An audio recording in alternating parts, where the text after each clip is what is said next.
এই যে এই ভিডিওটা নিয়ে এত ট্রল হচ্ছে, এত কিছু হচ্ছে, কিন্তু এই ভিডিওটার মেন কথাগুলো যদি আপনারা ভালোভাবে শুনেন, সে কথা খারাপ বলার মধ্যে একটাই বলছিল যে আমাকে তুই ভিক্ষা দে। তো এই কথাটা উনি না বললেও পারতো। যাই হোক, এই কথাটা যেহেতু উনি বলেই ফেলছে, তার এটাই ভুল। কিন্তু আমরা একটা কোনো কিছু কিনতে গেলে কিন্তু হাজারবার দামাদামি করি। তো যাই হোক, সে হয়তো ওইটাকে এত কিছু মিন করে নাই যে এটা মানে সে কিনতেছে, সে দামাদামি করতেছে, এটা যে কেউ করতেই পারে। মেনলি এটা আমরাও করি অনেক সময়, আপনারাও করেন, সবাই করেন। অথচ এই মহিলাটাকে আপনারা যেইভাবে মানে অপমান অপদস্থ করলেন, মানে এটা বলারই বাইরে।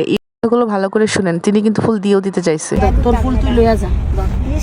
আমার কাছে টাকা নাই বোন, যা না শোনা ধর বোন, তোর ফুল নিয়ে চলে যা, যাবি কা?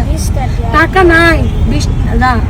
এখন কথা হচ্ছে, কারো যদি না পোষায় সে দিবে না, সে কিন্তু জোর করে টাকাটা নেয় নেয়, অথবা এমন না যে টাকা না দিয়ে চলে গেছে।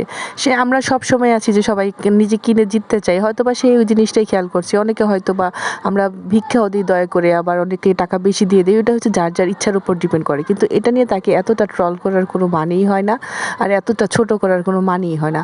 সবাই ভালো থাকবেন, লাইক কমেন্ট শেয়ার, আর আমার পেজটাকে ফলো দিয়ে রাখবেন ভালো ভালো ভিডিও পাওয়ার জন্য। আল্লাহ হাফেজ।